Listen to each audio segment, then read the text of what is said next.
everyone. Welcome to a new episode of We'll See You in Hell, the podcast where we watch movies and talk about them while we watch them and then give you the chance to either listen along while you watch or just listen to us. It's up to you. Sounds like a lot of fun to me.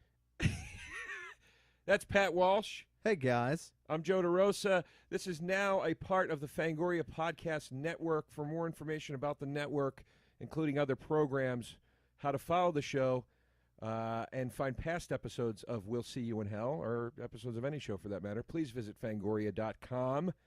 Now, let's get down to it. Today we are watching, we have chosen, I want to say Pat has chosen, Leprechaun. Warwick Davis, Jen Aniston.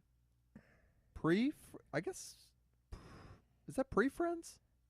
Yeah, this is, yes. It would have to be, I suppose, yeah. Yeah, Jennifer Aniston didn't ask for a release from Friends to shoot Leprechaun. Sure. This is the original, as Pat has mentioned, Warwick by the cast, Warwick Davis, Jennifer Aniston. This is not the remake, which somehow managed to be worse than the original. I don't know how the fuck they pulled that off, but God bless them, they did.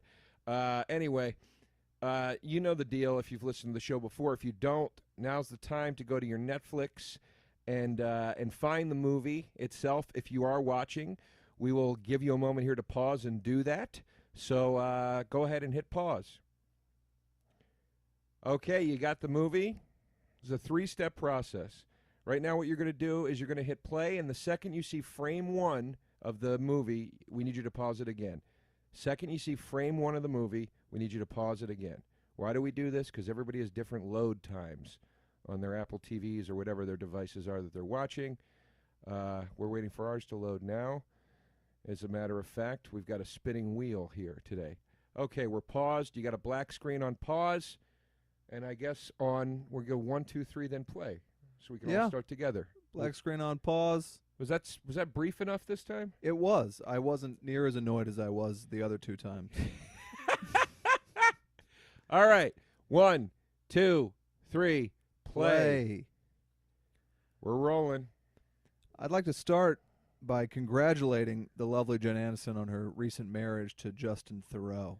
They got married. Because I'm sure she's listening to this. They did get married. Long time coming for Jen. She's had a hard row to hoe. Road to hoe? Road to hoe. Or rope. Or line to hoe. Okay. I heard it was Splitsville. You must have been looking at Us Weekly. Yeah, according to when the checkout line. Did it have the tear mark down the center of their photo? Yeah, there was that's the tear mark. What they do. I like when there's the tear mark. I do too. I think that's a nice effect. Every erotic thriller of the 90s also had that, like a family photo with a big crack down the center, like Hand That Rocks the Cradle and that kind of shit. Yes. Now, if you've never seen the movie Leprechaun, you know already by our conversation how much you need to pay attention to anything. We're just completely ignoring the opening of the film. Yeah. If it does open with the instant reveal of the leprechaun himself. It's the first thing you see in the movie. Zero mystery. Yeah, I got to tell you now, if I'm sitting down to write Leprechaun, where it says in the description, there's a mysterious leprechaun living in their basement. Look at this. Warwick Davis top billing over Jennifer Aniston. This was a different time. But, wow, that's a cheap graphic there, too. Mysterious leprechaun. They don't start by having a family move in and there's a strange knock or they find a gold doubloon in the microwave or something like that and go, what is this? No. They show you a leprechaun. Immediately. Counting gold. Very dumb. I bet that was a producer with a big cigar. And he was like, the picture's called Leprechaun. You got to show him a leprechaun first 5 minutes, baby.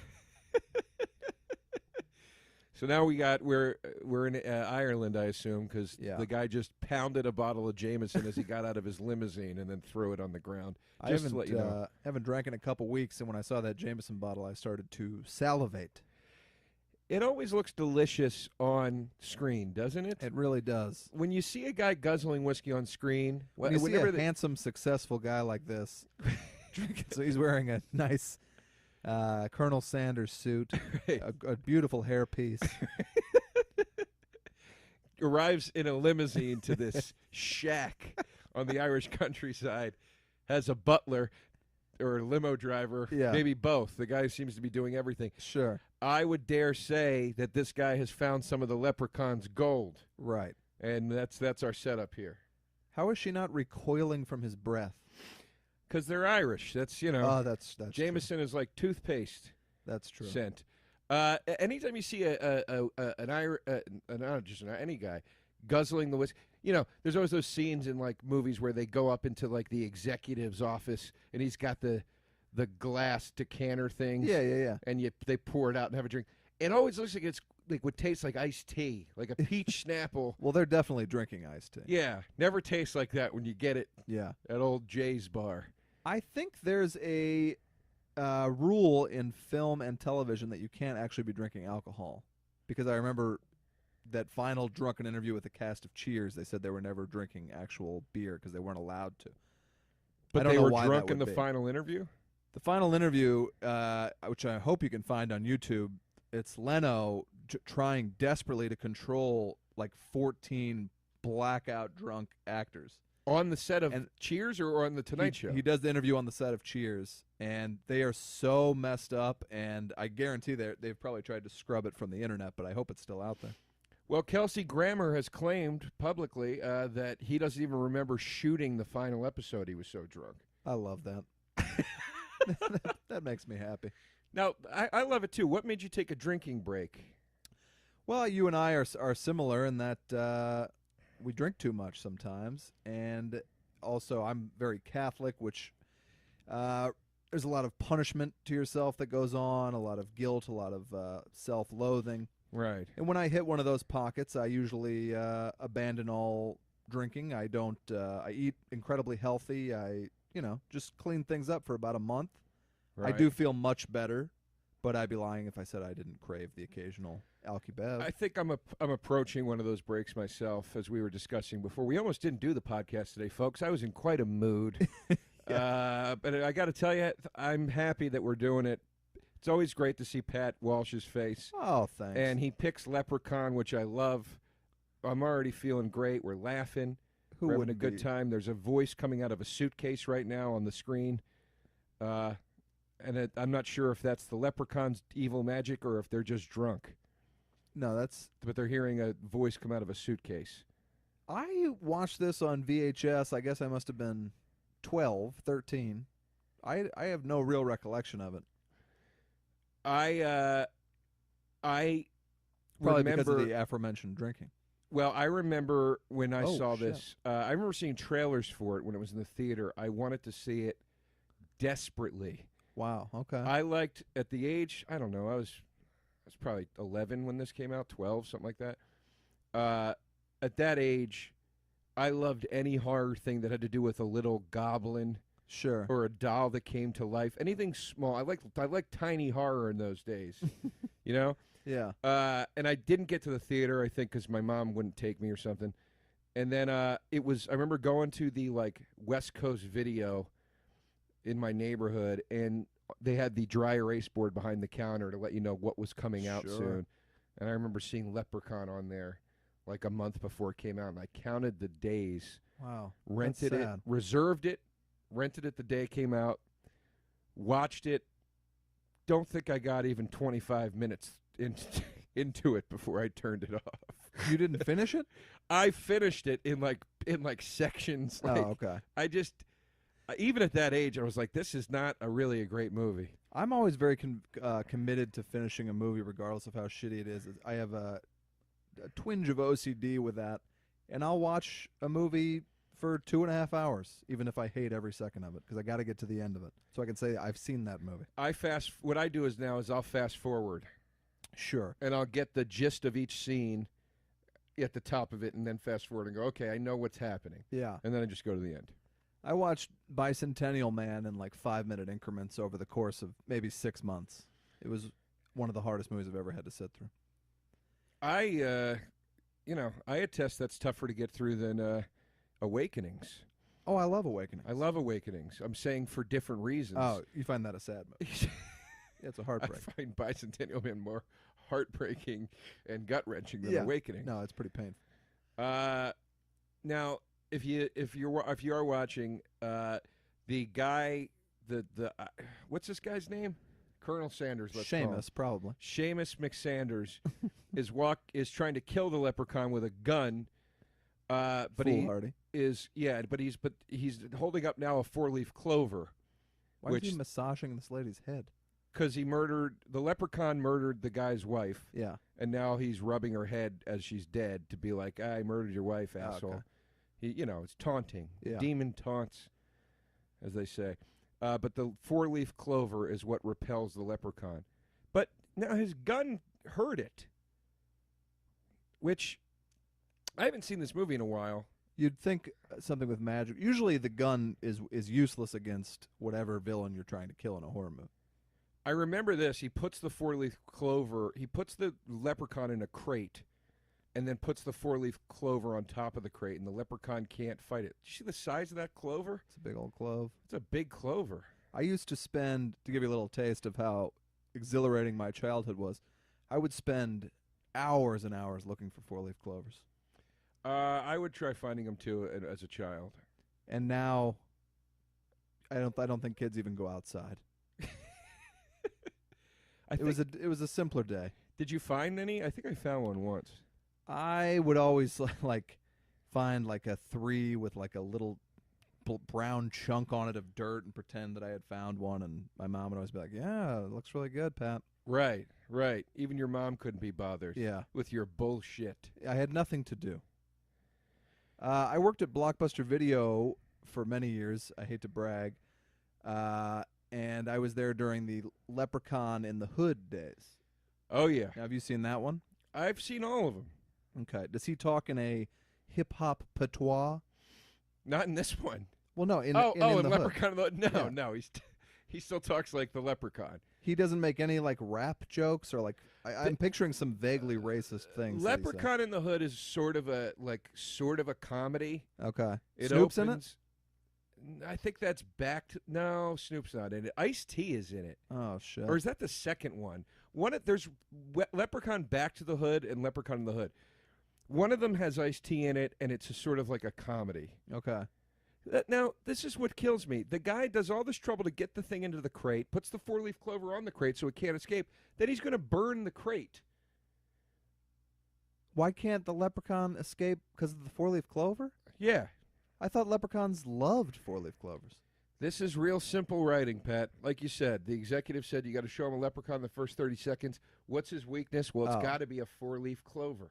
Okay. I mean, you look in the Lucky Charms box, it's a leprechaun holding a 4-leaf clover. I agree. I think it's a bad move. I think it's like if you made a My Little Pony movie and you said the weakness was rainbows. Yeah, I mean, you'd think a leprechaun's weakness would be like silver or something. Like the opposite of gold. Silver bullets. Or rain because done. He loves rain. Yeah, let's role play. I'll be the executive, and you pitch me better ideas for the leprechaun to be weakened, its weaknesses. And I'll be the executive. Okay. So I'm thinking maybe because, we know leprechauns love gold. I'm thinking that silver is his weakness. Let me ask you something, Walsh. Uh-huh.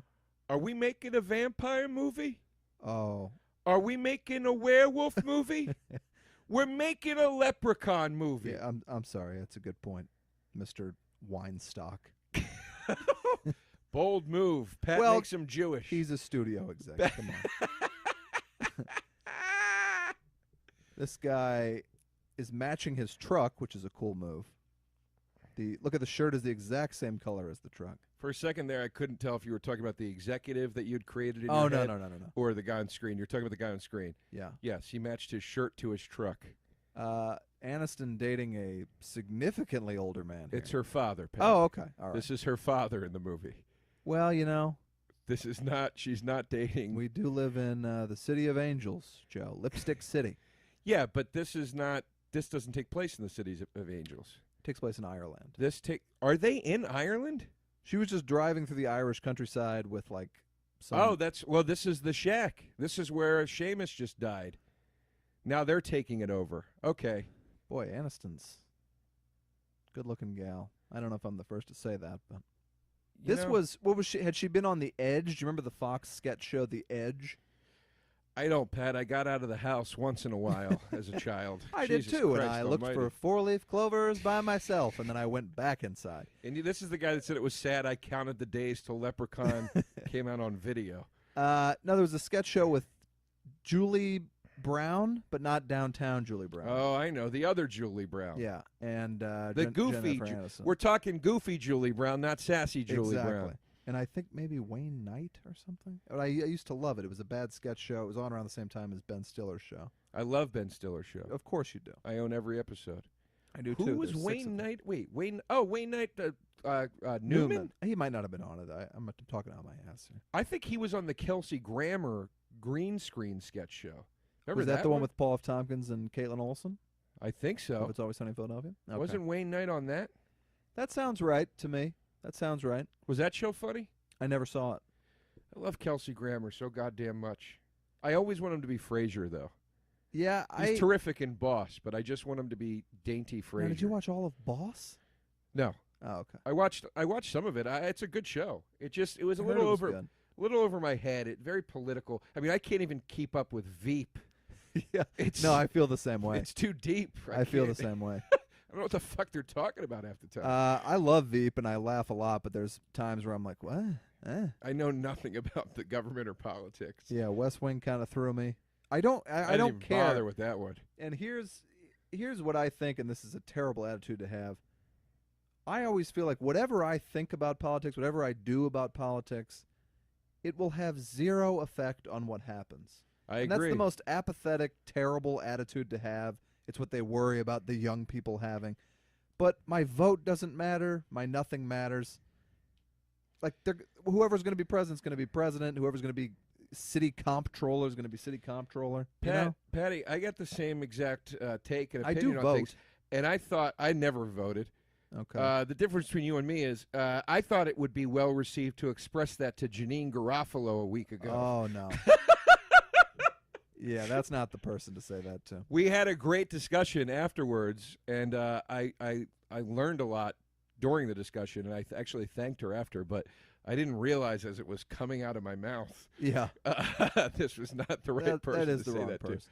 You know, why I vote is I feel like, okay, like when I'm at a concert and there's 1,000 people applauding at the end of each song, it doesn't matter if I applaud, you know? And I feel the same way about voting. But I do applaud because I'm not an asshole and I want to feel part of the event. And that's why I vote too. The argument that I don't vote, the argument is always, well, what if everybody felt that way? Well, but they don't, and that's my retort to that. Exactly. Now, this is a little movie trivia here. We're now into the scene, if you're watching along, where Jen has met the hunk. I love how we're on a Jen basis. Yeah. Well, I feel like if I met her, she'd say, call me Jen. Yeah. I've met Kudrow. She was lovely. She's the only other friends I've met. She's the only of the friends? Yeah. I thought you said the only other friends. The only of the friends that I have met. I'll tell you what, I could go for a Matt LeBlanc once in a while.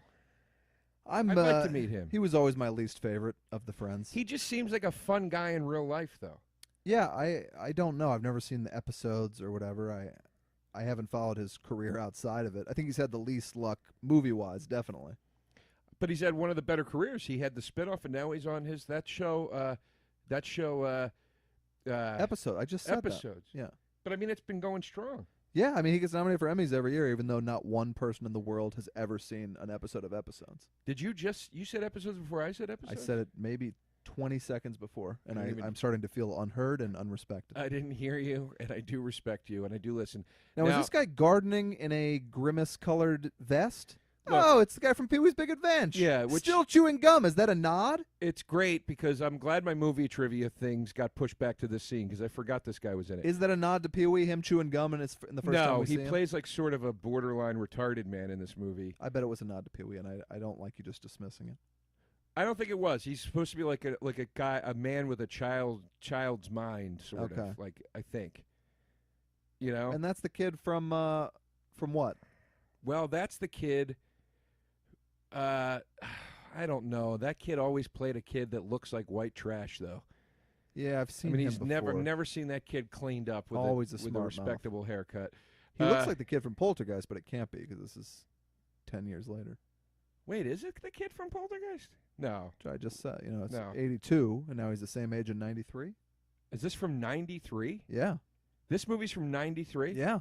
I was older than 12 when this came out. Oh, God, I was I much was older. 12 when this came out. I was 14 when this came out. Okay, the guy that we just saw, the purple-shirted gardener hunk, Yeah. that's the guy from Summer School, Mark Harmon. No, that's not Mark Harmon. No. I'm saying the movie Summer School with Oh, Mark I love Harmon. Summer School with Mark Harmon and Kirstie Alley. Yeah, that guy is from Summer School. But if you say that's the guy from Summer School, Mark Harmon, No, I you're was saying that's the guy. I mean, obviously, I know that's not Mark Hartman. Okay. That's the kid that sleeps in the cot during class because he strips at night. Yeah, that's right. So he's gardening in that lavender vest at a home an abandoned shack that Aniston's moving into. It's not a lavender vest, first of all. For those who aren't watching, it's a purple shirt that he's cut the sleeves off of. Oh, pardon me. Now, maybe didn't know I was talking to Tommy Hilfiger over here. maybe that's a nod to Summer School. Didn't know I was talking to J. Crew over here. You know, maybe they were like, this is what a stripper would wear on stage. Right. You chew the gum, they're not in everybody's other movies. They might be. They're And gonna- Aniston is on edge because of the Leprechaun, and she was coming hot off the sketch Look how show. scary it looks in the crate. Did you see that? I saw Did you it. see his eyes? I That saw looks scary. Does Aniston pop the top in this one or no? She never pops the top. Well, now people say like Sandy Bullock never popped the top, but there is that movie called like Fire on the Amazon that nobody knows about where she popped the top. And when she Well, popped I the don't think top, Aniston. can't You stop. see brief nip on Aniston in The Good Girl Yeah, I remember that. when Gyllenhaal is Man, Aniston's like 22. going after it. This is also a pre-nose job, Aniston. Yeah. You could tell she She's- had a little bit of work done. I mean, she's still gorgeous in this, but Well, now you see her and she still looks great, but you can tell it looks like maybe like a mattress cushion in her face, her cheeks look real puffed out, and I think she's getting a little of the tox, it's getting something. I mean, little bow. see, now this is a crazy thing. I work with very wealthy people, and they talk some about plastic surgery here and there, and I never knew that anyone had plastic surgery unless they looked like Joan Rivers or something. I assumed that everyone else was just aging beautifully. Oh, my sweet boy. And then people started saying, like, and I'm talking like very recently, like 2-3 years ago, people were like, no, everyone has it. Everybody's had it. Everybody's getting it. I had no idea. What work have you had done, Pat? I had my penis shortened. Come on, that's somebody's bit. I was frightening people. I had my taint lasered. Why did you have that done? So there's no hair on it? Yeah, it looks great, but it was covered by hair. I like to showcase my taint.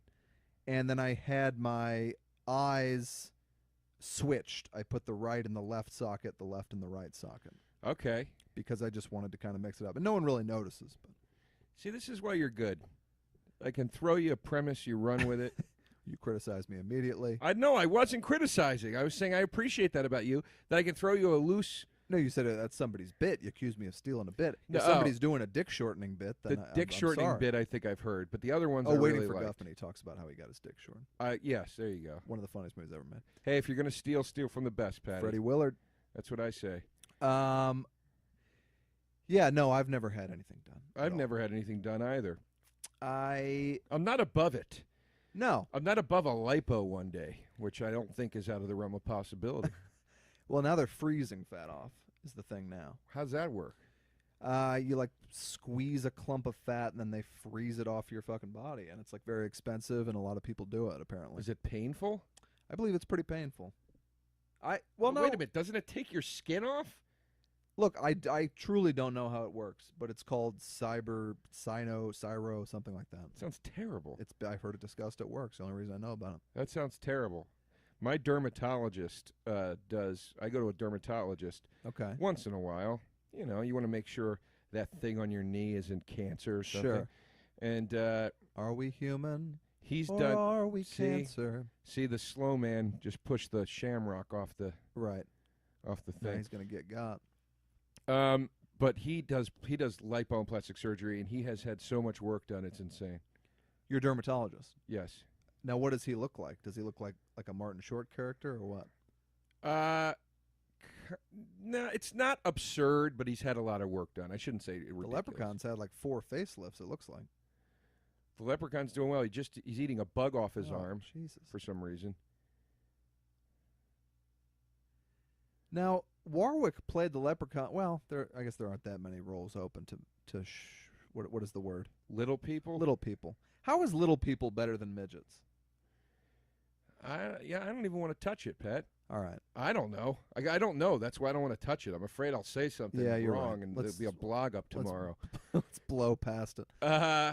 Like he did Willow, and he's the star of like this multi-million-dollar action movie, and now 5 years later he's in this bargain basement.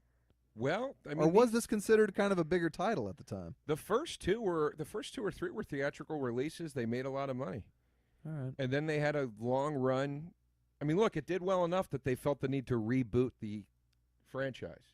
Yeah, that's true. So, I mean, I didn't even hear about that. That was a theatrical release or a DVD release? Straight to VOD, as it's called these days. Okay. And it's terrible. Yeah. It's terrible. They took away the Leprechaun's personality.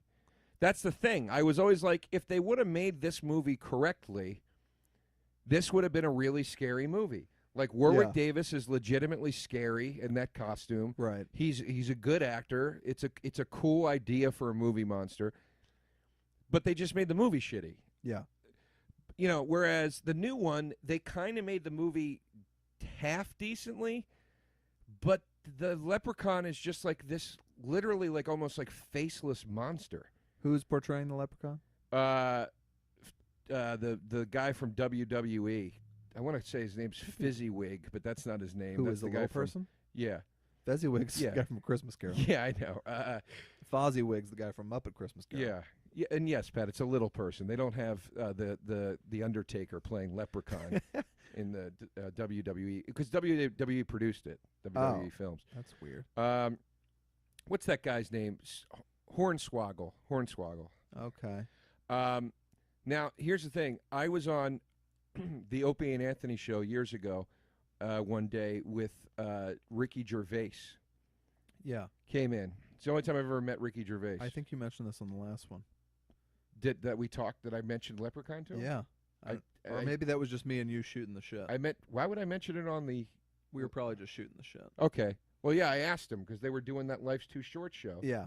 And I said, after we went off the air, I said, this is a lot of fun. I got to ask you a question. He goes, anything. I go, why didn't you shit on Leprechaun? Yeah. And Life's Too Short. I go, I mean, I would just think it was a treasure trove. Sure. You've shit on everything else the guy did. Yeah. And he goes, oh, I don't remember. He goes, I think we probably did, and it just got cut out. Right. So there's your answer. He said it, of course, in a reasonably amusing, I thought. I like that show a lot. I really liked the finale, like the movie wrap up. Yeah. Have you watched Derek? Yeah. How's Derek? I like it. It. It's a little. It looks like I wouldn't be able to take it. No, it's good. It is a good show. It's a little schmaltzy at times. Yeah. It's a little too melodramatic at times, but like I like it though. I think it's a very good show. I like Hello Ladies too. I like everything those guys do. I loved Hello Ladies. Yeah. And obviously The Office and then Extras were both fantastic. Extras is my favorite. I think it's a masterpiece from start to finish. I completely loved it, but I love The Office much more, I would say. The finale of Extras makes me cry without fail every time I watch it. It is great. I can't get through it without crying. Now, how did the guy Francis from Pee-wee's Big Adventure, how did he get away from the Leprechaun? Because I notice now as we drift lazily back to the film, he's still running around in one piece. Look at that. A rainbow just went up, which is the doing of the Leprechaun. Oh, because he's got to find his gold, so that the gold's at the end of the rainbow. Right. We've got a really low body count already for a horror movie. Well, I'm saying you could have killed the Francis from Pee-wee right off the bat. They didn't kill him. Right. Now, I hate even saying this publicly, but I wrote a movie for the Sci-Fi Channel before I became a known writer. I'd be bragging about it left and right. I think that's such a good credit. It's so bad, but I co-wrote it. We wrote a draft that was like Tremors. It had a great sense of humor, and it was scary. And they have a rule there where you have to have a kill every 10 pages. You know, I like that.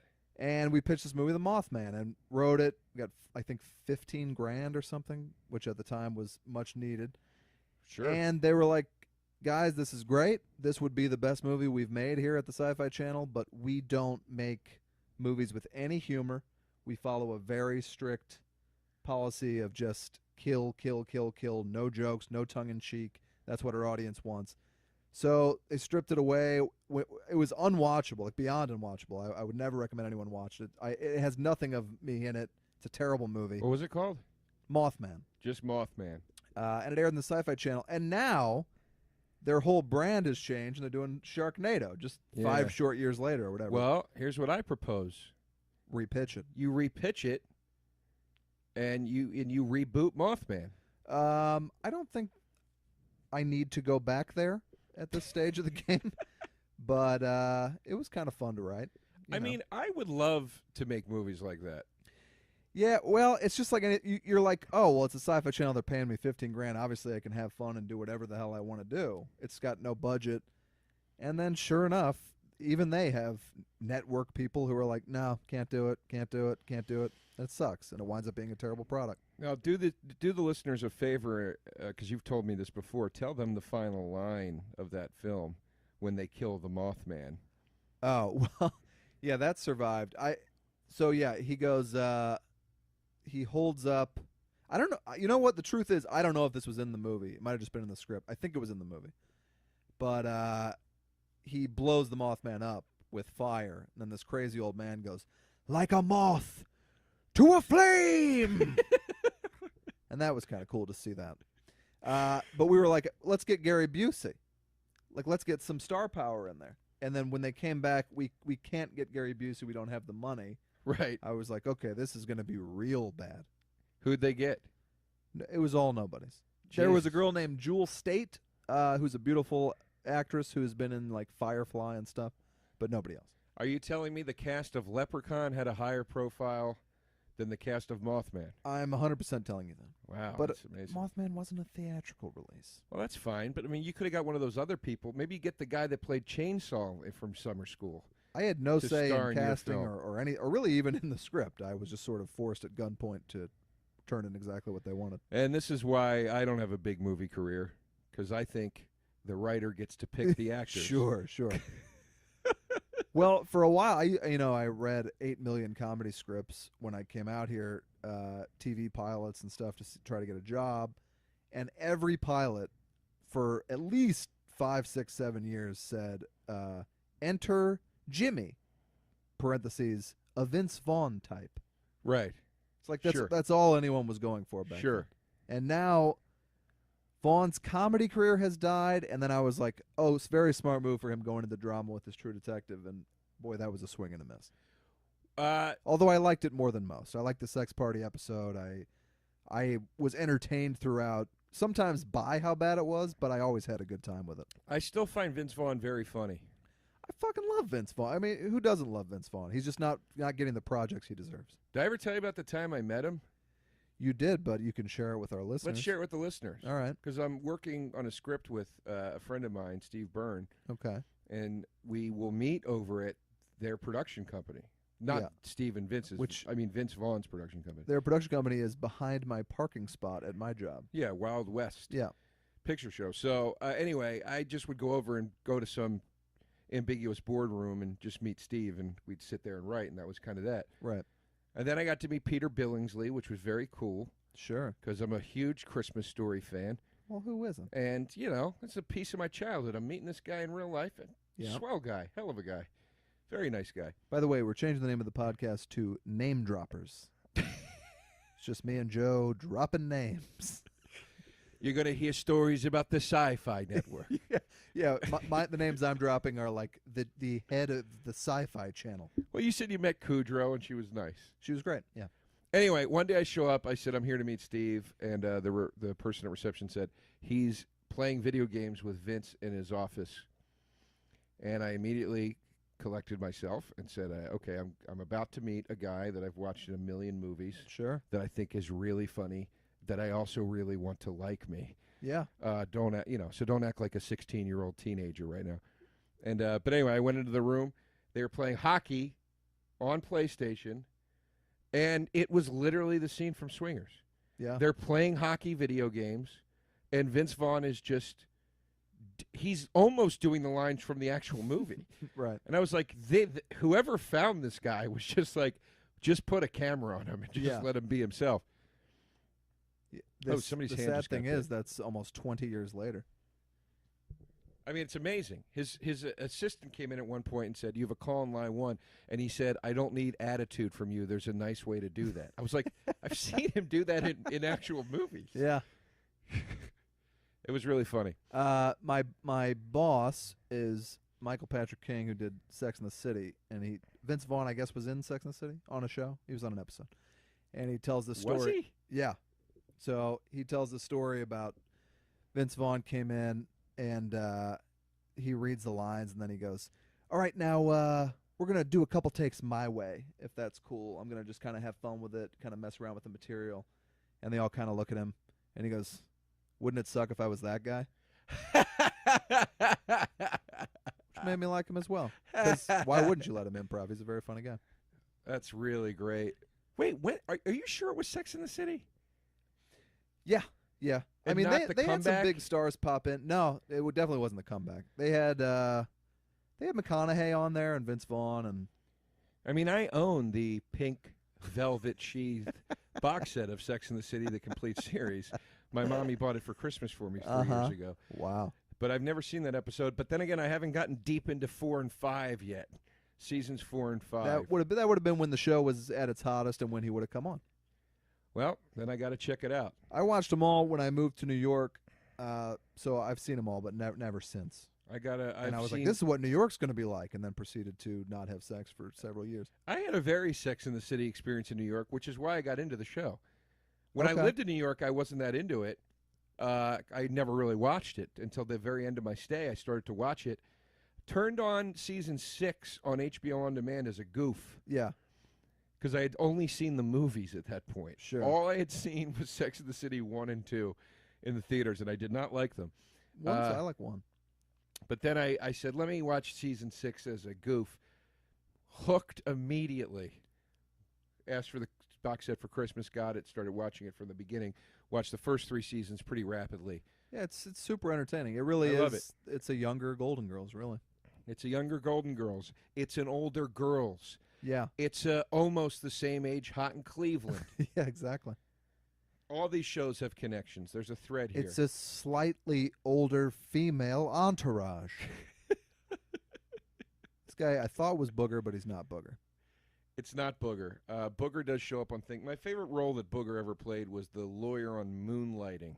Sure. Remember? I remember my parents loved Moonlighting, but I never was allowed to watch it or anything, really. My mom loved Moonlighting. She would make me watch it with her Oh, okay. Well, because she different strokes. insisted it was funny. I was too young to get any of it. I didn't get the nuances of a romantic comedy at 11. Sure. There was a lot But, of will they or won't they kind of material, right? Yeah, but Bruce Willis is apparently potentially championing a Moonlighting movie. Really? Yeah.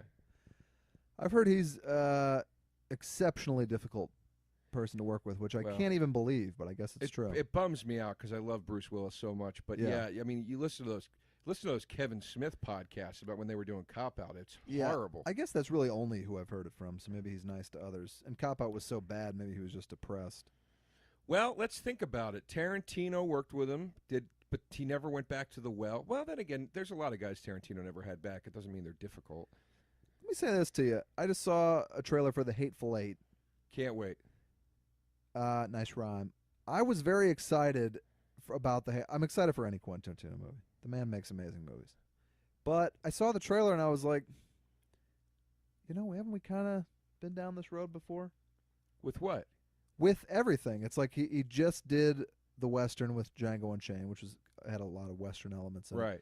And then I'm like, he's worked with all these people. Like when I'm looking at Madsen, and I like them. I love Kurt Russell. I love Samuel Jackson. But I'm like, same way I feel about Scorsese making every movie with DiCaprio. I'm like, I just want to see him work with other people. Well, this is why I'm excited about the movie. Tarantino's last few movies, Kill Bill, Volume 1 and 2. Yeah.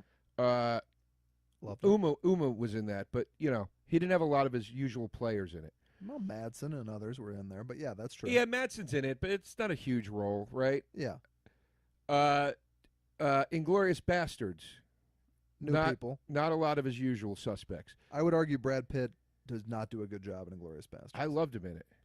I thought he was way too cartoony for that part. I love felt like the it was movie is incredible, and he was fine. I just sometimes I was like, you're not quite good enough to be doing this over the top character. Like, I'm not quite buying it. I thought that was the point. I kind of thought that was Tarantino's sort of like graphic novel approach. Perhaps to a World War he might II have been movie. directed into that. Anyway, I just if I could finish my point, Pat, Please before you do. want to critique everybody's performance. I feel passionately about this stuff. Go ahead. Django Unchained, none of his usual players. Well, Samuel L. and Oh, Sam. Yeah. Yes. Okay. Let me rephrase. I'm not saying this correctly. Christoph Waltz had just been in Inglourious Right. Bastards. But We haven't seen his usual players doing the Tarantino thing in a while. yeah. Samuel L. Jackson played against the Tarantino type, and that I'm excited Well, now about. Samuel Jackson stole Django Unchained. He's from my amazing money. in it, but he doesn't play the Samuel L. Jackson guy we all know and love That's from true. the earlier Tarantino films. That is true. He played the ultimate Uncle Tom. Exactly. So I'm excited about The Hateful Eight because I personally feel like this is Tarantino saying, I'm going back to the roots. Original script about a bunch of criminals Sure. stuck in a cabin. It's very Reservoir Dogs. And it looks like they're all doing like the snappy Tarantino dialogue. So I think this is kind of a gift to his fans. Like, I wasn't going to make this because it leaked, but come on, guys. This is too fucking cool.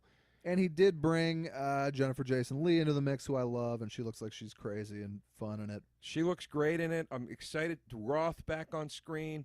Yeah, see, like Roth doing like a little like Snidely Whiplash, like mustache character. I'm like, I don't know. I just always am like, Tarantino can get whoever he wants. What the hell is a Whiplash mustache character?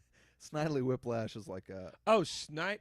I thought you meant doing a snide. No, I thought you were saying he was doing a snide. You mean the character Snidely Whiplash? His line in the trailer was like, "Ooh, we're gonna have quite a bit of fun, aren't we?" or something like that. It's like, come on. I don't know. I just this is coming from the guy that wrote Mothman. don't hold it against me now. I couldn't be more excited to see it, and I will see it before opening day because I will seek out advanced screenings of it.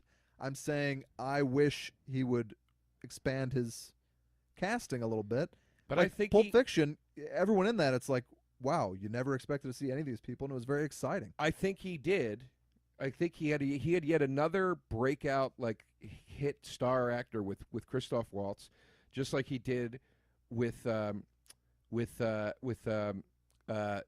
Jackie Brown. What's the lady's name in Jackie Brown again? Pam Grier. Pam Grier. Just like he did with Travolta. You know, he's done it consistently for his entire career. I think this movie is simply a gift to his fans. Sure. I think this is... I mean, they all are. They're all a gift to anyone who enjoys But the I movies. mean, like, I don't think this is him saying, like, hey, guys, look what I did this time. I think this is him saying, like, I'm going to give you something you're going to really enjoy. Yeah, okay. Like he did with Grindhouse. Oh, I love Grindhouse. I love them all, but that that Well, also it doesn't had sound troubles. like it the way you're talking. I love them all, and I love all the Scorsese movies. My point is, when I see, like Scorsese's making another movie now with DiCaprio, and I like DiCaprio, but I want to see him work with other people. That's all I'm saying. I want to see him work with De Niro again. And I don't think they're ever going to Sure. make that Irishman movie that no, he that's says not he's going to making. happen. I'd love to see Tarantino work with De Niro again because De Niro and Jackie Brown is off the charts good. He's great. Everyone in Jackie Brown. That's a fantastic movie. That's my friend Jim's favorite Tarantino movie. I'd put it very close to Pulp Fiction. Yeah, Pulp Fiction's my favorite. Reservoir Dogs is my second favorite. I put Jackie Brown third. Yeah, I mean, look, they're all great movies. It's also like when Scorsese or Tarantino is working in the past, a Western genre, like, or like when Scorsese does Kundun, or he's doing some movie about monks right now that's going to come out.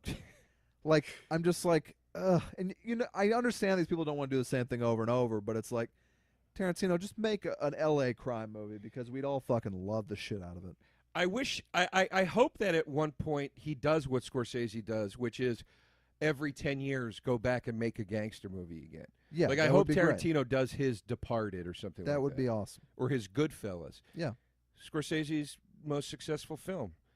Most praised film, Goodfellas. My favorite movie of all time. Yeah, I mean it's it was done during the period where he was trying to resist going back to that sort of stuff. Joe, what is your favorite movie of all time? It was Goodfellas. It was taken out by Glengarry Glen Ross. Oh, fantastic. Which was taken out by Hannah and her sisters. Oh, all right. That's my absolute favorite movie of all time. Followed very close second place by Glengarry, very close third place by Goodfellas. Now I'll take Crimes and Misdemeanors over Hannah and Her Sisters, but I love Hannah and Her Sisters. Crimes and Misdemeanors is a wonderful film. The reason Hannah and Her Sisters is my favorite is because it's got my favorite Woody Allen jokes I've ever heard in it. Okay. I love the characters, and it's the most insightful film I've ever seen. I've never watched a movie where so many characters say things that I've thought almost word for word in my head. Like when she talks about how her date shat in her chest. Yeah, that, because I've done it and received it. And I've had that conversation on both ends. Yeah. So I know what that's all about. I watched Parenthood again last night, which I think is an amazing movie. The original, I was going to ask, the movie, the original series, or the new series? I've never seen the series, either of them. I love the movie. I've always loved the movie. I think it's fantastic. And I watched an interview with the writers afterwards, and they talked about how they were completely inspired by Hannah and Her Sisters. Really? Yeah. How it was like 4 separate, very legitimate stories, and it was the hardest thing they ever wrote. They wrangled them all together, but they walked out of Hannah and Her Sisters and were like, let's do a movie about having kids like this. It's great. That's great. Parenthood's a great movie. It is. L.A. Story. Great also, Deanne Wiest brought her over from Hannah and Her Sisters. Beautiful. She's a great actress. Love Diane Wiest. Do you think, now, look, not being mean, but do you think she's an attractive woman? Yeah. I kind of do too. I'm not currently attracted to her. She's... Well, all right. I'm not being mean. I'm just Tread saying... lightly. No, I'm just saying, but when she was, in her 30s, 40s, 50s, yeah. Is she still, how old is she now? Oh, she's 70, I bet. She reminds me a little bit of my mom now in her older age, which is where the attraction disappeared. But Hannah and Her Sister, she's like smoking hot. Yeah.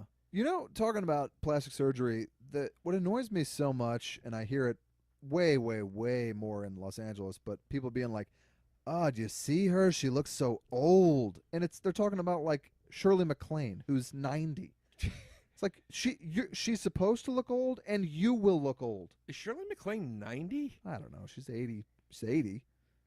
Just like this whole thing of like, do you see how old, so and so looked? Like Bruce Dern. I'm like, Bruce Dern is 79 years old. You are going to look old too. People get old.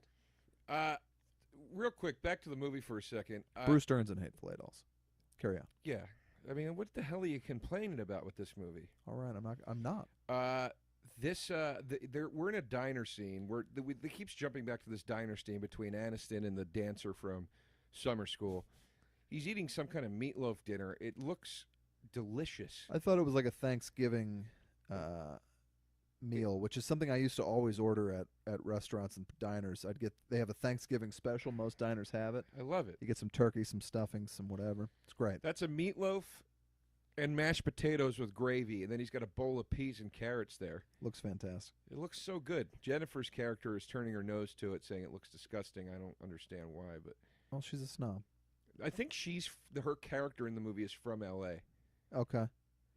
Did you notice that cop just pulled over the leprechaun in his tiny car and was just casually addressing him like it was a normal situation, A, and that he was a normal person he was talking to, B? I didn't. I haven't been paying attention to the film. The cop's dead, though. I saw him kill the cop. Yeah, he's dead. That was a box of Lucky Charms. Was that supposed to be a little joke? Probably.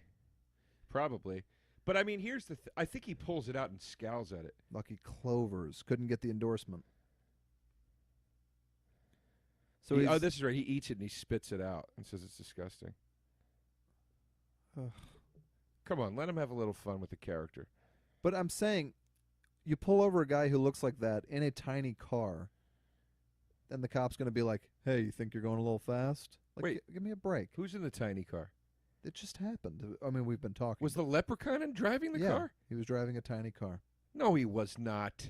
Yes, he was, Joe. Have you not been looking at the screen at all? I got real wrapped up in whatever the hell we were just talking about. Wait a minute. The leprechaun was driving a car? Unless I hallucinated. Are you sure it wasn't the Francis guy and the little kid? Joe, the cop pulled him over, and then he tried to rip his face off. That's why the cop was bloody and ran into the woods.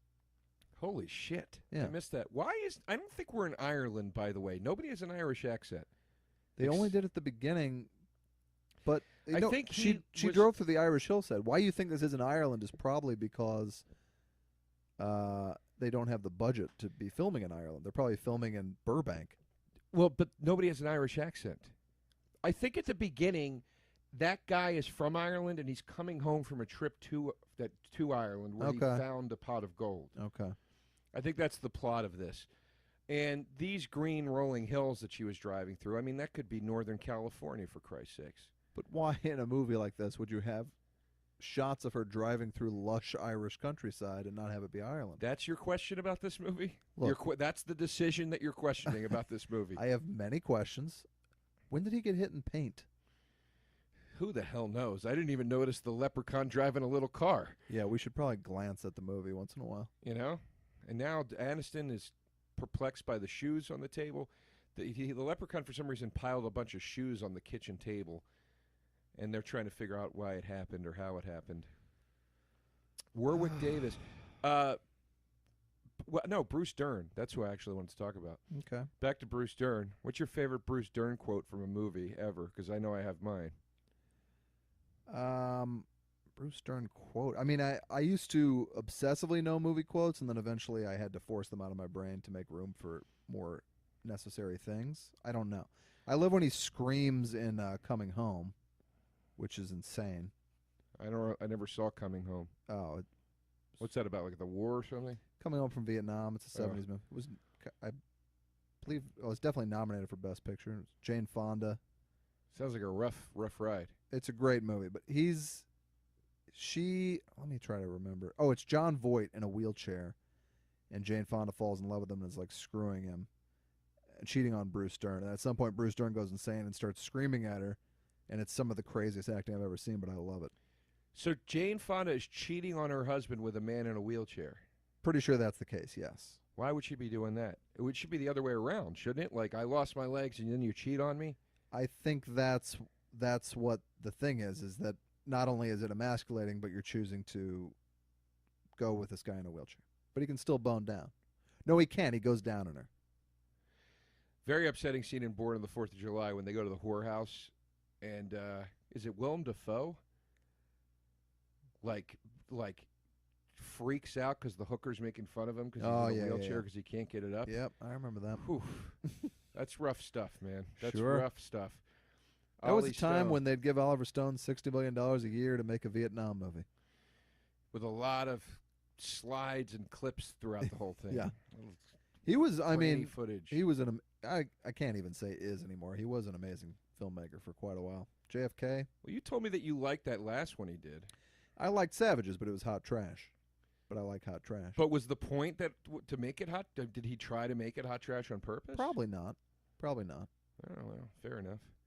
Fair enough. My favorite Bruce Dern quote is from The Burbs, which is also my favorite. I love The Burbs. Favorite horror comedy. I believe Fangoria tweeted out the other day, "What's your favorite horror comedy?" I responded, The Burbs, hands down. It's a great movie.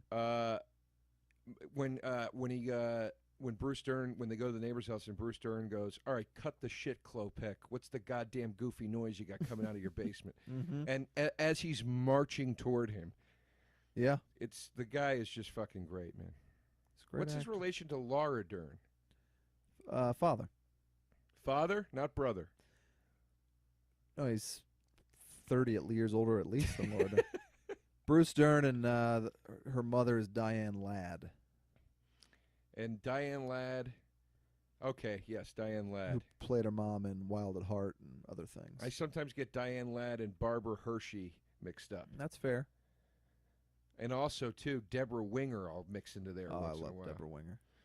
Now, I pitched this to you the other day, my ideal movie. Sure. I want to do a comedy Expendables. You said that, well... Oh, yeah, we were texting about that. Yeah, you said Expendables. Well, let's get to the beginning of it. I want to make a movie with Dabney Coleman, okay, Yeah. Howard Hessman, Yeah. and I figured out the perfect third guy. Coach. Craig T. Nelson? Yeah. That is not the perfect guy. Yes, it is. He's not even a comedian. He's not funny. Craig T. Nelson's hilarious. No, he just plays it straight. He's Coach. No, you had a better person in the I said text. John Lithgow, but I think John Lithgow He's is... not really comedy either. Well, Third Rock from the He's Sun. hilarious. Okay, Kelsey Grammer. We can get them all. It's the Expendables has 18 people in the cast. And then you said... Also, if you're going to get Howard Hessman, you got to get Martin Mull. I want Martin Mull. My point is I want to get every funny guy that reminds me in some way of my dad Sure. into a movie again. Yeah, I get Being that. funny again. You mean like a guy with kind of a short fuse, balding, paunchy. mustache. Yeah. Has had a mustache or does have a mustache. Right. I mean, Dabney Coleman is spearheading it. He's my Stallone. He's And my Stallone. as I told you, this movie would make maybe $60,000. We could do it as a straight to VOD. Yeah, those always make some money from what I hear. Yeah. Why not? Like you're picturing a trailer where it's like Coleman, Mull. Like no one's going to see this movie. Not really like that. A little more lighthearted. It'd be a comedy. Okay. Well, It'd be a Coleman, Mull, comedy. but they're slipping on banana peels in the action. Yeah.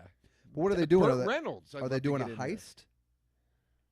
No, it's just a comedy. All right. I have no plot idea for it. I just want to get these the guys 10 in of them movie. like sharing a box of donuts and like black coffee. Maybe here's a pitch.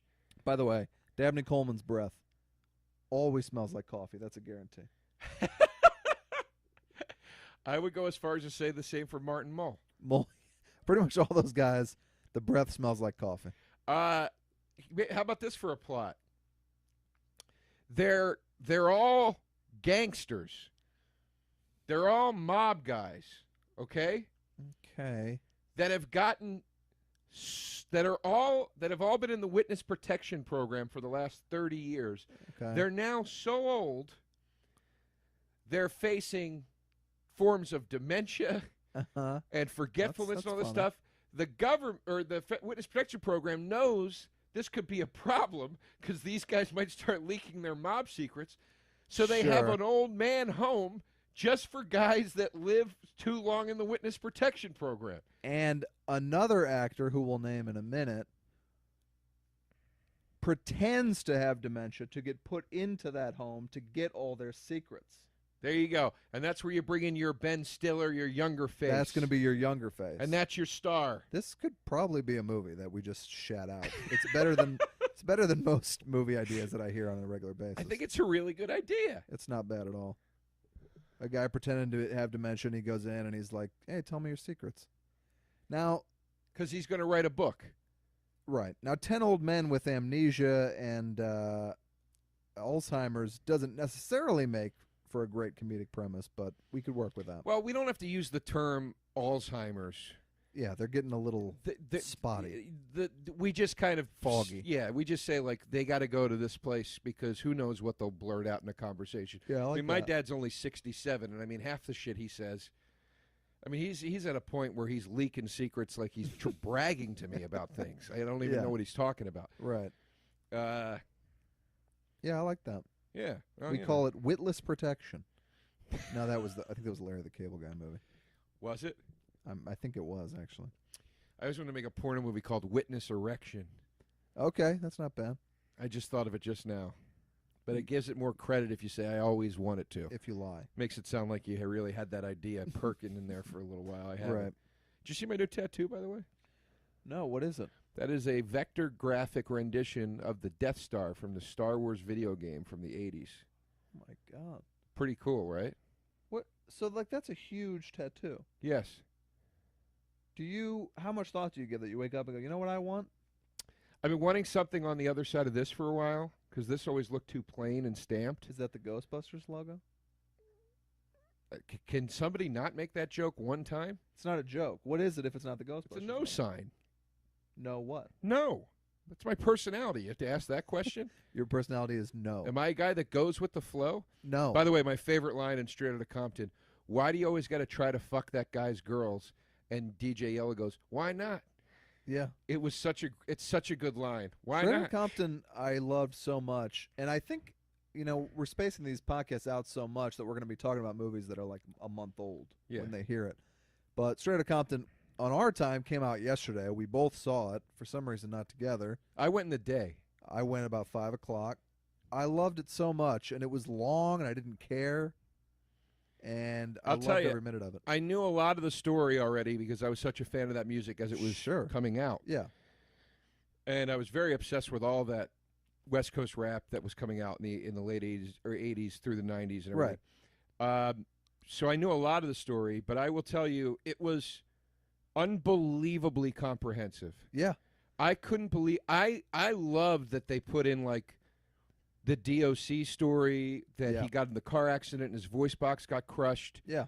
And that ruined his rapping career. Like, and that was stuff I didn't think they would put in there. I thought it was really just going to focus on NWA. Right. It wasn't done in that way that like Walk Hard made fun of so good, of like, Tupac, what are you doing here? No. Like, these people were in it, and they didn't need to touch on everybody, but like every time they brought in like Snoop or whatever, you'd be like, awesome. Yeah, the audience, when I saw it, the audience was applauding. Yeah. They were cheering at times, like Tupac, they were cheering. Like, I just got chills. It was really fun. Tupac looked a lot more accurate than the Snoop, but Snoop sounded like Snoop. I saw the film with Matt McCarthy and his lovely wife, Glennis. Yes. We walked out of the theater, and Matt's words were, how the fuck did they get Tupac to play Tupac? I mean, I thought maybe they signed the hologram. That guy was from Coachella. It was unsettling how much he looked like him. Almost. It sounded like him, yeah. Yeah, it was and really Cube's good. son looks exactly like Cube. Yeah. They did, wipe out all the severe beatings of women that went on, but I'm okay with that. Like Dr. Dre beating the shit out of Dee Barnes. They cut that out where he probably should have been in the film, but I'm sure Dr. Dre was like. They made Dr. Dre look like he was a pussycat in the movie, and Dr. Dre is not a pussycat. They made Eazy look kind of like a pussycat. Yeah, it's like, this guy seems like a great guy. Yeah, it was a little cleaned up. I also liked when he said. I also really liked the line when they're at the party, the Wet and Wild pool party. Sure. And Eazy-E says, "Are we done here?" And Jerry Heller goes, "Yeah." And he goes, "Okay, I am going to fuck now." Yeah. I was like, I love this guy. Yeah. I love this guy. The guy who played Eazy-E, I think, stole the show, actually. He was tremendous in it. Yeah. Now, by the way, the Leprechaun just got his hand cut off. Yeah, let's at least look at this movie. It's crawling up a door. What powers does a leprechaun not have? The fucking four-leaf clover? That's the only thing that can stop him? The hand can crawl and then regenerate. On its own. Watch, he's going to reattach his fucking hand because he has a hand in the other movies. Anyway, the what's it called? Oh, Giamatti. Love Giamatti in it. Is he never not good playing that guy? I loved him in the Brian Wilson movie too. Somebody had a great tweet today. I don't know who, but it was like, so what I'm gathering from every movie released lately is that Paul Giamatti ruins music. So he just shows up and ruined the Beach Boys, ruins NWA. But yeah, he was really great in it, and I also loved how, even though I knew the story, for like the first half, you're kind of like, this guy's all right. He didn't play it like, the stupid white guy who doesn't get the music. He seemed to genuinely be a fan, genuinely like what they were saying, but just be, some people who do those shitty business practices can't stop.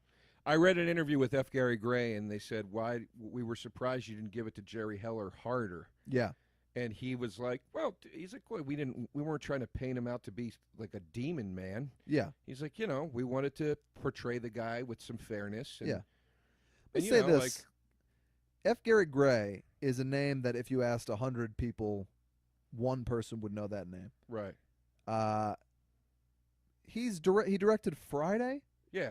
The Italian Job, which was like a massive hit. Yep. He directed Set It Off, which is a great movie. Yep. He did The Negotiator, which is a great movie. He did Straight Outta Compton. Did he do Belly? No, that was Hype Williams. Okay. But it's like, how many great movies does this guy have to make before somebody? This is the one that's going to get him the recognition. Yeah. This is being very talked about, and his name. It was shot awesome. This is not like he was a hired gun director to direct a movie and get a job done. This is like he developed this with Dr. Dre. Yeah. And like, his name is all over this thing. Like he's going to finally get his moment from this. He should. He's been a great director since Friday was 1995. Like his movies always have a lot of energy. They're always shot really cool. I love the guy. I also really, spoiler alert, if you don't want to hear this, cover your ears for a second. I also really enjoyed the closing credits of the film. Yeah. When they were cheering. Everybody in the theater was cheering, like when they were showing the real clips. Oh, yeah. And then you'd see the scene from Friday. Yeah. And the Damn. Yeah, and then like the Dr. Dre Beats transaction, and Right. Eminem and 50 Cent being like, we'd be nothing without Dr. Dre. Like, Yeah. It was just really a cool movie, man. Very inspiring too. Back when musicians were actually rebellious, and Yeah. you know. Yeah, I mean, Cube being that sort of politically aware was very cool. I didn't really know that aspect of it. No, I knew, you know, from his lyrics, but it's kind of like I didn't realize him. Like that interview was such a funny scene with that what we were talking about earlier, the Jewish Defamation League. Yeah, it was. Yeah, when he goes to shake the guy's hand and he goes, "What does he say? What's your name? Get the fuck out of my house," or whatever. Yeah. I don't know. Eat a dick. Get out of my Eat a house. dick. Get the fuck out of here. Yeah, it was a great movie. Yeah, It was loved a great movie. Back to Leprechaun though. Yeah, I mean, Now, no, they're all still alive. but just- there's been they brought in needless. There was clearly a decision made to bring in auxiliary characters to kill, so this core group could stay alive. Right. I guess because they thought maybe all these people would be in the sequel. None of them are in the sequel. Yeah. Well, Literally none of them. I mean, Aniston the very next year was one of the biggest stars in the world. Aniston, do you think that she maybe in her contract was supposed to come back for the sequel, and there was some heavy negotiations that had to go on? No. Okay. Sometimes they do that. No, I don't think so. I think she, They probably didn't. I think she probably saw this as a very obvious stepping stone at one point, Yeah. and then got a gig and said, "Yeah, I would never do the sequel to that movie." So many of our biggest actresses got their start in terrible horror movies. It's crazy. Yeah, we were reading it online last episode. All those people that started in the Children of the Corn sequels. Yeah. By the way, I told you I had Final Sacrifice, the Part 2, Yeah. on DVD as a bonus movie with Storm of the Century. Right. I finally watched it the other day. I mean, I couldn't believe how fucking bad it was. And it's only the second one. I mean, it was like So imagine what the fifth one's like. Oh, man. the Leprechaun just appeared. So wait, if he can teleport, He appeared in like some sort of electromagnetic way. What? He also has telekinesis? but wait a second, if he can disappear and reappear, why didn't he just disappear when the guy was trying to shoot him earlier? There don't seem to be any rules and regulations here. That's what every great horror movie needs, what Gremlins understands very well. You need clear rules. Yep, I agree. Clear rule, or else the audience is like, what? Like, you got to know what kills it, what strengthens it, whatever else. Exactly. Establish what the weaknesses are. Establish what its limitations are. That's the most important part. Yeah. I mean, Establish what Gremlins, the limitations are. Gremlins to me is the cleanest version of that because that guy, the Chinese guy, literally says it.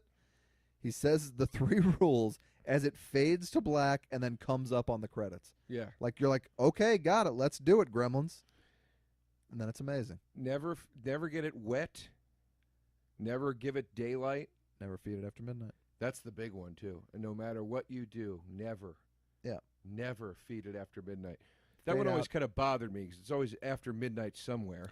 Bothers a lot of people. It never bothered me until somebody said it to me. And honestly, when the person said it to me, I wanted to punch him in the face because I was like, you have a brain that isn't good for movies. And sometimes people really bug me with that shit, just coming at like with a purely logic way to like some movie I've loved my entire life, and it's such a bummer. Well, I mean, but I get it. I understand. I just don't. It's a weird rule, especially when they're coming from China. That That's means true. when you're feeding it Different in time America, it's zones. after midnight in That- China. That is true. So that bugs me a little bit. It also kind of bugs me that one of them somehow knows that it'll morph into this demonic gremlin if it eats after midnight. So it purposefully chews the clock wire to trick Zach Galligan. One of the Gremlins knows. Yeah, Stripe. Well, Stripe was established as a very smart, mischievous gremlin. My question is this: a dog, like a dog or not a dog, but a caterpillar has no concept of its own evolution. It doesn't know like "Ooh, I got to get in that cocoon so I can turn into a butterfly." It's just what it does. But the gremlins, I think, were painted as being fairly intelligent. That's all I'm going to say. All right. Did I ever tell you the time I saw that Zach Galligan guy? That's No. his name, right? How did you know? Does he still look the same? He lived in my neighborhood in New York. Okay. 2 times I met him. The first time I met him just at a light, and I said, "I love waxwork." Really? And he said, "Thank you." It's one of my favorite horror movies. Okay. We should do it on here. It's on demand on All right. Netflix. Is waxwork like wax figures that come to life? It's a wax music. Well, let's save it for the waxwork episode. All right. But essentially. But anyway, that was the first time, and it was very whatever. The second time, I was standing on my front stoop. He walked by. I realized it was him. I jogged down the stairs.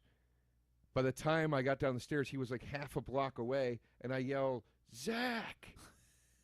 Turns around, looked horrified. Didn't know what was going on. And he looks at me with this expression like, "Do I know you?" Yeah. And I go, "I love gremlins." And he goes, "Oh, I'm sorry. I thought I knew you for a second because you yelled my name." And I said, "No." And he goes, "Well, thanks a lot, man." Yeah. And he just walked home, I guess. I'm assuming walked home. Does he still act, or is he like an accountant now? I bet you he's like a writer or producer or like a TV director. Those guys all seem to go into like Andrew McCarthy does a lot of TV directing now. Fred Savage directs from Fred Savage. Fred but Savage he's also still an actor. Starring in a new sitcom. I hear it's great. I got a lot of friends working on it. Hope Really? It's a success. Who else is in it? Rob Lowe. And is it a single camera or is it like a live audience thing? It's a single cam. It's called The Grinder. It's about a guy who's been playing a TV lawyer for many years, and then he goes home and thinks he has the skills to be an actual lawyer with his actual lawyer brother. I love it. I love it. Fred Savage is one of the best guys in the world. Yet another name drop. I want to meet Fred Savage. I'm pissed you've never introduced me to the guy. Well, you can come to one of my poker nights. He usually plays. We also get lunch a lot. I could bring you. Now, would he mind if I came to a poker night and narrated it a la Daniel Stern? He's got a pretty good sense of humor about those things. He might tell you to shut up at some point. Oh, I'm kidding, Pat. I'm not really going to do that. I just thought maybe it would make us laugh right now. Yeah, well, swing and a miss. Well, no, it'll be good. That was the night I won $26. I mean, I wouldn't go, "Hey, Fred, I loved Little Monsters." No, like I'm going straight to the Wizard on that one. Okay. Fred the Wizard. Little Monsters scared the shit out of me when I was a kid. What are you, which is why I didn't watch a lot of horror movies. The hell is wrong with you? Sorry. It scared me. My the Pet Howie Monsters. Mandel monster movie scared you? My Pet Monster scared me, the cartoon. Are you joking? No. I was a pussy. I'm not going to argue that. That's beyond pussy. Yeah.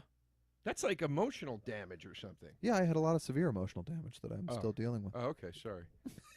Take it back then. It's a rocky road to now, hoe. They've broken yet another rule in this Leprechaun movie. They shot him and he jumped right back up again. At the beginning of the film, the guy shot him and he was knocked out long enough that he could walk to the Leprechaun, pick him up, throw him into the crate. Look, I'm starting to think they didn't put a lot of work into the screenplay of Leprechaun. Yeah, I'm starting to feel that way too, Pat. I hate to say it. See, they keep shooting him. Yeah. And then he just is going to get right up again. See? The phone's ringing. I had that phone. We all had that phone. Yeah. We all had that phone. I had to answer the phone. "Hello, Walsh residence. Patrick speaking." No wonder you were scared of My Pet Monster. Yeah, you know. Jesus. Sounds like it was a metaphor for your family. My Pet Monster had chains. I had metaphorical chains as well. Yeah. Yeah, the constraints. Yeah. The constraints put on you by parents that want you to act too cordially. Mm-hmm. It is crazy. What is this now, Joe? That was a complete rip of Nightmare on Elm Street. Yeah, for those of you not watching. That also wasn't his hand. For those of you not watching, Jennifer Aniston answered the phone, which was the Leprechaun, because he can just magically make the phone ring and be on the phone somehow without using another phone. And then his hand came through the phone to a attack. tiny doll hand came through the phone. So he can also minimize his body parts, apparently. Is it that he's making them hallucinate these things? No, I don't think so. How do you do the... I think that kid was in like 3 Ninjas or something. How do you do the time check without stopping the movie? With the Apple TV? Hit the arrow? No, I wouldn't do that because Why? you're gonna get us off track with the listeners. No, you hit the down arrow. I wouldn't do it. I don't know. I need to know how much is left in this movie. I don't trust the Apple TV remote. I've lost it 1,000,000 times in the cushions of the couch. Pete don't Holmes like it. tapes his to a big piece of cardboard, which is sensible, but it makes it look looks terrible. like white trash. Yeah, I've been over there and I'm like, you guys got to find it. Like Velcro it to the side of the couch or something that nobody can see. He's got it like a gas station bathroom key. Yeah, it's real trashy looking. Pete, if you're listening, your house is trashy. I need to know how much time is left in this film. We got to have maybe 15 This tops. is our third episode. It's the first time I felt tortured mildly. I agree. This is during the not a show. good film. It's a terrible film. I mean, Aniston is kind of carrying me. I like that they have her in a pair of shorts. my favorite Aniston scene is when she walks naked through the apartment in the breakup. Sure. Great stuff. Oh, God. And doesn't she get a wax right before? Yes. God damn it. My I buddy, love her in that my buddy movie. wrote that, Jeremy Garland. She's perfection in that movie. I love her so much in that movie. I agree with her side of the arguments. Yeah, no, I agree. get mad at Vince Vaughn. I'm like, why doesn't he get up and help her do the damn dishes right now? I agree. And he's so, like, so indifferent to her. And when she finally walks away, it's like, yeah, which is kind of the beauty of the movie because you see yourself in it. Whenever you look back at a relationship and you're like, why didn't I do this? Or why didn't I do that? That's what the movie kind of makes you feel like. In my head, they got back together. They run into each other Maybe at the they end did. of the movie, and they have that really nice smile and exchange at Christmas time. And I'm saying, by New Year's, they were humping again. I wouldn't be surprised. They both look back at each other. They did. They did. He changed. What So- the fuck? So now the Leprechaun just reappeared on the back of their truck. By the way, the last time And he has roller skates last on. time he appeared, it was blue light. This time it was green light. No, it was green last time, too. All right. No, It it was was green green. when he moved the bag of gold, but it was blue when he Did came you see back. what just happened, Pat? Yeah. He's on roller skates. That's Looney Tunes shit right there. They're Now- doing Looney Tunes shit. And he went through a fence, and the shape of the leprechaun is the hole Yeah. in the fence. Now, here's my question. If this fucking guy can disappear and reappear, They did a Benny Hill tape speed up. they did. He skated off all fast. If this guy can disappear and reappear, why doesn't he just disappear and reappear in the car instead of riding on the back of it like Michael J. Fox in Back to the Future? 1,000%. Also, when he lost the car and crashed in the fence, why is he skating to get back of it to it and not just disappearing and reappearing where she is? 2,000% agree. What the hell is going on? Somebody just wasn't given the proper notes on the script. I mean, these to me are clearly executive notes. The old security guard asleep bit. I just can't imagine any writer would be like, this is a good idea. No. Well, it's probably the writer or director was like, well, we should look him up. Maybe he made a successful horror movie prior. I'm going to look him up. But narrate what's happening here, because I believe what's going on is she is going to now find the Irish guy that trapped him at the beginning of the movie, that owned this house before they lived in it. It's 10 years later. He's now in a nursing home or something. Right. So let the people know what's going on so we don't have dead air while I look up. This shot reminds me of that great scene in Exorcist 3, which you showed me, which was a horrifying scene. With the shears? Yeah, when that nurse comes running out. That was Exorcist freaky 3 shit. is one of the scariest movies I've ever seen. It was great. That was one of our first hangs, Joe. It was our first hang. Yeah. We got breakfast at a diner. Yeah. Yes. I had some kind of goddamn egg plate with beans. It annoyed the shit out of me. I remember giving you you shit were about very critical. I had a Mexican. because we're in like this Philly-style diner. It's like clearly you get the pancakes. Yeah. That's like all the huevos rancheros. I try to not eat like a loaf of bread in the morning. All right. I'm looking. Mark Jones wrote and directed this. Yeah. All right. Well, that's not a good sign. No. Maybe these were his ideas. And maybe he did the others. I don't know. Oh, and he did. He did all of them. Anything else? Okay, so this is just a guy that Yeah. decided he was just going to go down a road and not get off of it. He's I'll got say, Joe, I feel 46 writing credits. 46? Yeah, Leprechaun. All the Leprechaun. Don't read them all. movies. Just read what the known I am. ones are. All the Leprechaun movies. Rumpelstiltskin, which is essentially. That was also Warwick Davis, right? I don't think so. Okay. But it's a variation of it's Leprechaun. It is Leprechaun. Yeah. Basically the same thing. So she found the old guy. So obviously this guy has his back to us. Is this going to be the Leprechaun? Yeah. Yep. Yeah. So where's the guy? Yeah, where's he? Where's O'Grady? Did he kill O'Grady? I would assume. Why don't you teleport to her side and slit her throat, Leprechaun? He's not chasing her in a wheelchair. Yeah. Like he's in a wheelchair. The slowest chasing means her. of... And they're doing the Benny Hill thing again. Yeah, they're speeding it all up. up. This movie is a lump of shit, man. I'm sorry. I don't like to criticize other people's art. Yeah, I don't. I really don't like to do that. What had he done prior to Leprechaun? Was there a hit that enabled him to write and direct this? Well, a lot of TV work. A couple episodes of Riptide. Riptide? What's that about? You don't remember Riptide? No. Was It it was like Sequest DSV? It was like a boat show, but with cops. Boat cops? 2 Vietnam vets now work as private eyes in sunny Southern California. Oh, that sounds good, Nick actually. and Cody are the muscles, and Murray is the computer wizard. All right, that sounds great, actually.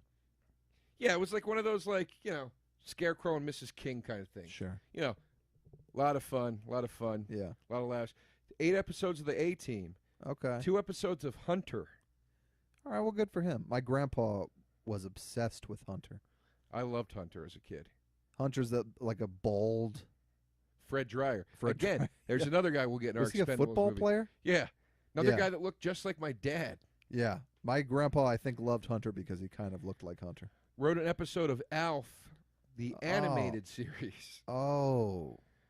Wrote an episode of Police Academy, the animated series. Wasn't it weird that there was a Police Academy cartoon? That movie was like all tits and bush. Yeah. Well, there's less nudity than you think, and the other ones don't have any, really. But the running gag through the first 3 is Leslie, I forget that lady's name, the big blonde, getting like tossed repeatedly into pools. Yeah. Oh, yeah. And her tits showing through her T-shirt. Right. Yeah, I remember some early jerking to those movies. I don't think I've ever told you this. When I was an NBC page at 30 Rock in New York, I gave tours of the studios. And one morning I was like so hungover, like every blink kind of hurt. And I had an 8 a.m. tour, and I was taking this tour group around 30 Rock. We get to the control center, and they show you on like 20 TVs what's being aired currently on NBC. Right. And I look in there, and there was a talk show, and I've looked it up. I know I wasn't dreaming it. It actually happened. It was an Alf talk show. Oh, yeah, I remember that. It was Alf conducting a legitimate, seemingly serious interview with Dennis Franz about his craft. And for 2 minutes, there was no jokes. And Alf's just like, so now what brought you to NYPD Blue? Was it the script? I was blown away. And I laughed so hard at this because I was so hungover that Alf was like basically like Charlie Rose. Alf's always really hit my funny bone from when I was a little kid. One of my early bits was, and this was true, that I turned off an episode of The Cosmos hosted by Carl Sagan. Yeah. Because during a commercial break I stumbled upon the Alf talk show. Yeah. And the bit was, this is why I will never achieve anything in my life. Like I was more interested in the puppet alien than the actual Cosmos. But there's a picture of me, to go back to my emotionally damaging childhood. My birthday is January 5th, and every year I would invite a bunch of people to my party, and it would get snowed out every year. And my family wouldn't come. My friends wouldn't come. No one would come because of the snow. And just ring after ring after ring on the phone. My mom would answer it, look over at me sadly, and be like, well, it looks like Keith's not going to make it either. Looks like Grandma and Grandpa aren't going to come either. So just one after the next. Oh. And there's a picture of me crying into an Alf cake that my parents have. Did they at least get you presents? Yeah, they got me. I mean, they did their best and got me presents. But like, there's a full Alf cake with not one slice cut out of it, and I'm crying with my head in my hands at about age 7. Now, which is really, that picture, if I can track it down, is my childhood in a nutshell. Me crying into an Alf cake. Would they By the way, the Leprechaun just got shot again, and now he's out this time. Now he's out. He's dead? He's out. But I don't know if he's dead, but he's out. He's out. They did find out that they need to get a 4-leaf clover to stop him. She heard that from the guy. So Yeah. the leprechaun kills him, hangs him from an elevator shaft, and he's like, "Hey, you should find a 4-leaf clover." He's still alive. With the his leprechaun doesn't finish the job. With his dying breath. You've got to find a clover. Laddie. Lassie, probably. Lassie. Yeah. So now they're in the field looking for 4-leaf clovers to stop the leprechaun, much like a scene from Pat's childhood. What is this guy up to? Buxton. Buxton? Francis. I looked him up the other day, too. Actually, coincidentally, I was wondering what Francis. I was wondering what had happened to him and what happened to the guy that played in Beetlejuice.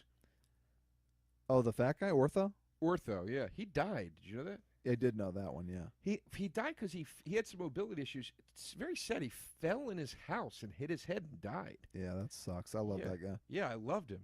I love Catherine O'Hara in that movie and Jeffrey Jones. Everybody in the movie. It's a home run. It's a grand slam, I would say. It really is. Tour de force by Keaton in that movie was just like inventing shit. Like that was like one of the craziest performances of all time. Jeffrey Jones was arrested for child pornography. Yeah, he was. And the guy can still make me laugh in Ferris Bueller's Day Off and Beetlejuice. That's how funny the fucking guy is. I feel bad really even saying that out loud. Now, Jones would be a controversial pick, but he'd fit right into our movie because I guarantee his breath smells like coffee, and he has a mustache. I agree. And he was funny in the 80s. I agree. Let's get him on board. I agree. We'll make him promise not to look at any child porn while he's filming our movie. Look again. This is the third podcast now where we've discussed child porn. Didn't think we could get it in, but here we are. I didn't even realize we were doing it. Yeah. Mark Holton is the man who played Francis. Okay. He was also in Teen Wolf, if you remember. I do indeed. He also played Gacy in the John Wayne Gacy movie. Oh, I bet that's horrifying. Our friend Vince Averill. Yeah. Good friend of ours. Love Vince. He is very frightened of horror films. He does not care for them. I want to get him on the podcast just to watch how scared he gets. Okay. I've had him leave my house when I put on something scary before because he couldn't handle it. I respect that. But he said the last time he looked at anything horror-related, he goes, I turned on Showtime. There was that movie Gacy on, and that fat guy from Pee-wee's Big Adventure played Gacy. There you go. And he goes, he's trying to push this child's head into a bear trap. It disturbed me. That sounds really disturbing. Yeah. You know what I don't think is fair, frankly? What's that? Is that when you go see a comedy, like I saw Trainwreck, you go and you're forced to watch 3-4 really horrifying horror movie trailers.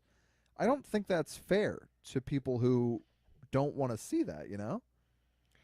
I usually find that the genres of the trailers reflect the genre of the film you see. This is not always the case, though. Really?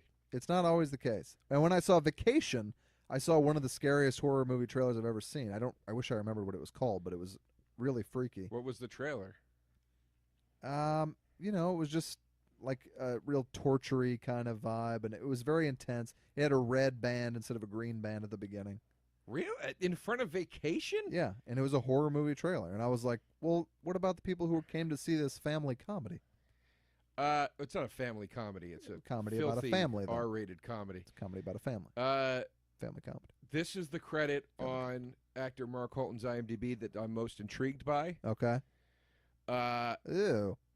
By the way, they slingshotted a 4-leaf clover into the leprechaun's mouth, and he's melting. Now he's turned pink lights and some green. Very reminiscent of the Gremlins' death here. Yeah. When Spike falls into the pond. Or no, when the daylight hits him, right? Somehow Gremlins, filmed 10 years earlier, had better special effects. This is the actor, the credit I want to see, Francis from Pee-wee's Big Adventure, and he was on Tim and Eric's awesome show, Great Job. Played a character, one episode, his character name was BM Farts. No, I don't remember that. Well, I don't remember it either. I want to see it, though. Sounds funny. Yeah, well, I guess he still works occasionally. That's probably a guy who had to find another career. No, he's 2008, up till 2008, looks like steady work. All right. That's kind of cool makeup effects there. It looks like, it looks like the Gremlins yeah. effect. It's the exact same effect. But it looks kind of like, remember that fruit and vegetable gremlin in Gremlins 2? I hate Gremlins 2. I fucking love Gremlins 2. You're out of your fucking mind. You know, it's hailed as like a lost classic now. It's got a whole lot of respect these days, and I have always loved it. Explain to me. I mean, I get that Well, it's a satire. I mean, it's a comedy. It's kind of like a Looney Tunes type deal. Yeah. Why? But why did they go that route? And they're making fun of Trump 25 years ahead of its time. Why did they go that route with it, though? I think Joe Dante, who Dante. was a great director. I like Dante. What's he directed lately? A lot of like straight to Okay. VOD shit.